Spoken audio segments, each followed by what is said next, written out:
తెలంగాణలో కవులే లేరనే నింద వ్యాఖ్యలకు ధీటైన సమాధానమిచ్చిన దీశాలి తెలంగాణ వైతాళికుడుగా పేరుగాంచిన మహోన్నత వ్యక్తి సురవరం ప్రతాపరెడ్డి గారు. సాహిత్య, సాంస్కృతిక, సామాజిక, రాజకీయ రంగాల్లో బహుముఖీన ప్రతిభ చాటిన ప్రజ్ఞాశాలి ఆయన. కవిత్వం, కథ, నవల, నాటకం, వ్యాసం, జీవిత చరిత్ర వంటి అనేక సాహిత్య ప్రక్రియలను సమర్థంగా నిర్వహించిన ప్రతాపరెడ్డి జానపద సాహిత్య సేకరణ చేయడమే కాకుండా ఆంధ్రుల సాంఘిక చరిత్ర వంటి పరిశోధనాత్మక గ్రంథాలను రాశారు. ఇది చరిత్ర రచనకు ఉజ్జబంతి అయింది. అందుకే కేంద్ర సాహిత్య అకాడమీ పురస్కారాన్ని పొందిన గ్రంథంగా చరిత్ర సృష్టించింది. సురవరం ప్రతాపరెడ్డి గారి పేరు వినగానే ఒక మహోన్నత మూర్తి మన కళ్ళ ముందు సాక్షాత్కరిస్తారు. బహుముఖ ప్రతిభకు ఆయన నిలువెత్తు ఉదాహరణ. సురవరం మేధాసంపన్నుడు. వాంగ్మయ రంగంలో ఆయన ప్రతిభ, ప్రజ్ఞ కానరాని విభాగమే లేదు. ఆయన గొప్ప విమర్శకులు మాత్రమే కాదు, కవి, పండితుడు, పత్రికా రచయిత, రాజకీయవేత్త కూడా.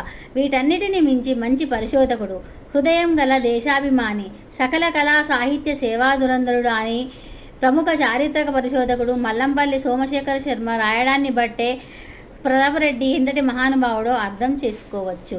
నేటి జోగులాంబ జిల్లాలోని గద్వాల సంస్థానానికి రాజధానిగా ఉన్న బోరవెల్లి గ్రామంలో 28 మే 1896లో సురవరం ప్రతాపరెడ్డి జన్మించారు.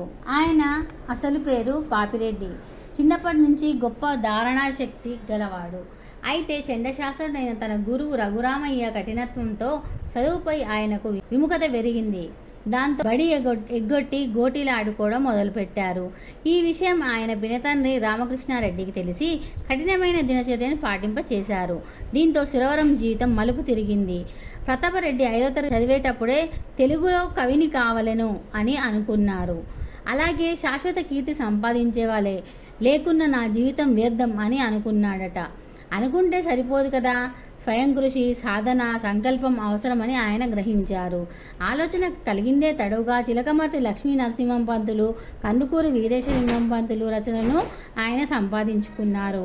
చామకూర వెంకట కవి, విజయ విలాసం, ఇతర ప్రబంధాలను అధ్యయనం చేశారు. ఇలా చదవడం ఒక అలవాటుగా కాకుండా ఆయనకది వ్యసనంగా మారిపోయింది.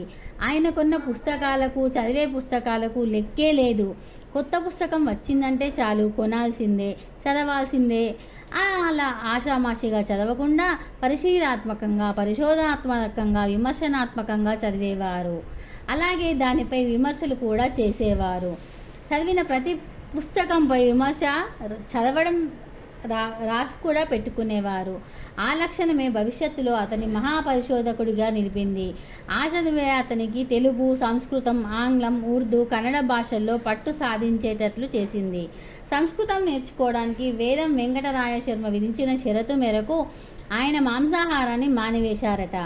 ఈ విధంగా సురవరం జీవితానికి మలుపును, గెలుపును, చదువును తెచ్చిపెట్టింది. చిన్నప్పుడు పాఠశాలలో పట్టుమని 10 నిమిషాలు కూడా ప్రసంగించని ప్రతాపరెడ్డి తర్వాతి కాలంలో గంటల తరబడి మాట్లాడగలిగే స్థాయికి ఎదిగారు. ఒక విధంగా చెప్పాలంటే పట్టుదల ముందు ఎటువంటి ప్రతిబంధకాలు అడ్డు కావని మన ప్రతాపరెడ్డి గారు నిరూపించారు. చిన్నినా పొట్టకు శ్రీరామరక్ష అనుకునేవాడు స్వార్థజీవి. 10 మంది మేలు కోసం పాటుపడేవాడు సార్థక జీవి.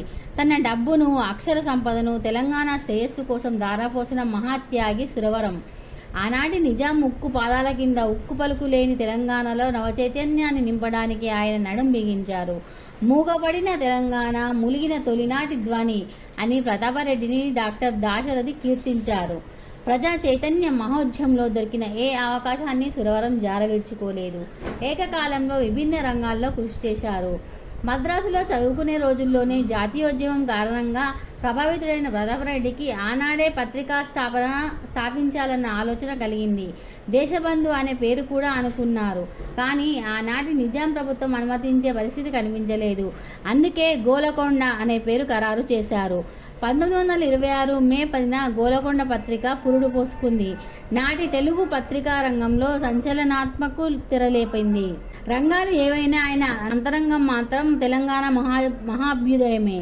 కొన్ని రోజుల పాటు హైదరాబాద్లోని రెడ్డి కాస్టల్ నిర్వహణ ద్వారా సంస్మరణ ఉద్యమాన్ని శ్రీకారం చుట్టారు కూడా. విద్యార్థుల దినచర్యలో విప్లవాత్మక మార్పులు తీసుకొచ్చారు. క్రమశిక్షణకు పెద్దపీట వేశారు. విద్యార్థి బాగుపడితే సమాజం బాగుపడుతుంది అనేది ఆయన ఆలోచన. మొక్కై వంగనిది మానే వంగున అన్నది ఆయన అంతర్గత ఆలోచన. అందుకే విద్యార్థుల ఆలోచనలు, అధ్యయనాల్లో మార్పు కోసం శ్రీకారం చుట్టారు. ప్రతాపరెడ్డి పేరు చెప్పగానే ముందుగా గుర్తుకొచ్చేది గోలకొండ పత్రిక. అది ప్రతాపరెడ్డి అక్షరాల కోట. ఎందరో రచయితలకు ప్రోత్సాహమిస్తూ నిష్పక్షపాతంగా 23 ఏండ్ల పాటు పత్రికను నడిపారు. నిజాంకు వ్యతిరేకంగా వార్త రాసిన షోయిబుల్లా ఖాన్ను నడివీధిలో నరికి చంపిన క్రూరమైన కాలం అది. అటువంటి పరిస్థితుల్లో కూడా నిజాం దుర్మార్గాలను నిరసిస్తూ అనేక సంపాదకీయాలు, వ్యాసాలు రాసిన సాహసి ప్రతాపరెడ్డి. తెలంగాణలో కవులే లేరు అన్న నిందకు నిరసనగా ఎంతో శ్రమకోర్చి గోలకొండ కవుల సంచికను 1935లో ప్రకటించారు. అందులో 183 మంది పూర్వ కవులు, 354 మంది ఆధునిక కవుల రచనలు, పరిచయాలు ఉన్నాయి. ఎలాంటి సాంకేతిక రవాణాల వ్యవస్థ లేని నాటి రోజుల్లో కవుల రచయితల సమాచారం సేకరించడం అంత సులువైన విషయం కాదు. మొక్కవోని సంకల్ప శక్తికి, కార్యదక్షకు మారుపేరుగా వెలువడిన గోలకొండ కవుల సంచిక కవి జయకేతనమని చెప్పవచ్చు. ఇంతటి ఘనకార్యం సాధించిన ప్రతాపరెడ్డి తన సొంత కవితలను సంకలనంగా వేయలేకపోయారు. తన గురించి కాదు, తన సమాజం గురించి ఆలోచించేవాడు ఉత్తముడవుతాడనేది ఆర్యోక్తి. ఆ కోవకు చెందిన వారే మన సురవరం ప్రతాపరెడ్డి గారు. పరాయి భాషా దౌర్జన్య ప్రపంచానికి అల్లాడుతున్న తెలుగు దీపాన్ని ఆరిపోకుండా కృషి చేస్తూ అనేక సభలు, సమావేశాలతో అతడు లేని తెలంగాణ, అలంకరణ లేని జాన అన్న దాశరథి మాటను నిజం చేశారు సురవరం. ఇలా సాహిత్యంపై పట్టు సాధించిన సురవరం ప్రతాపరెడ్డి గారికి తెలుగు అంటే ఎంతో ప్రీతి. తెలుగును చిన్నచూపు చూసే వాళ్ళని చూస్తే ఆయనకు అరికాలి మంట నెత్తికెక్కుతుంది. నిఘంటువులకు ఎక్కని పదాలు, ఎన్నిటికో అర్థాలను కూడా రాసిపెట్టారు సురవరం. తెలుగు లిపి సంస్కరణ జరగాలని కోరుకున్నారు ఆయన. 28 అక్షరాలతోని వర్ణమాలను రూపొందించి పరిశోధన పటిమను ప్రదర్శించారు. ఆయన కళానికి 2 వైపులా పదునే. గ్రాంధికం రాయగలరు, వ్యవహారికం వాడగలరు. గద్య రచనలో వ్యవహారిక భాషకు పెద్దపీట వేశారు. నిరాడంబరం, నిర్భీతి, నిజాయితీ, నిస్వార్థం ప్రతాపరెడ్డి జీవ లక్షణాలు. వేష భాషల్లో పరమత ప్రభావం ప్రచండంగా ఉన్న కాలంలో కూడా అచ్చమైన తెలుగువాడిగా జీవించగలిగారు ఆయన. ఆయనది నిండైన తెలుగు వేషం. అక్షరాలలోనే కాదు, అంకెల్లో కూడా తెలుగుని వాడేవారు. ఆయన ఎవరిని స్తుతించరు. ఆయనను ఎవరైనా స్తుతిస్తే భరించరు. అది ఆయన లక్షణం. మంచి ఎక్కడున్నా గ్రహించే మనస్తత్వం ఆయనది. ఇట్లా ఎందరికో ప్రేరకుడు, ఎన్నో రచనలు రావడానికి కారకుడయ్యారు. కుల మతాల పట్టింపులు లేని సంస్కరణశీలి. జోగిపేటలో జరిగిన మొట్టమొదటి ఆంధ్ర మహాసభలో భాగ్యరెడ్డి వర్మకు సభలో పాల్గొనే అవకాశం కల్పించిన మహానీయుడు ప్రతాపరెడ్డి. 1952లో వనపర్తి శాసనసభ్యుడిగా ఎన్నికై ప్రజల మనిషి అని నిరూపించుకున్నారు. తెలంగాణ సమాజాన్ని అన్ని కోణాల్లో ప్రభావితం చేసిన ప్రతాపరెడ్డి జీవనం నిజంగా పావనం. ఆయన జీవితం అందరికీ ఆదర్శప్రాయం. మే 28న సురవరం ప్రతాపరెడ్డి గారి జయంతి సందర్భంగా ఆయనని మనం తలుచుకోవడం మన అదృష్టం. ఆయన రాసిన రచనలను చదవడం కూడా మన అదృష్టం. ఈ వీడియో కనుక మీకు నచ్చినట్లయితే లైక్ చేయండి, షేర్ చేయండి. అలాగే మా ఛానల్ని సబ్స్క్రైబ్ చేసి పక్కనే ఉన్న గంట సింబల్ని యాక్టివేట్ చేసుకోవడం అస్సలు మర్చిపోవద్దు.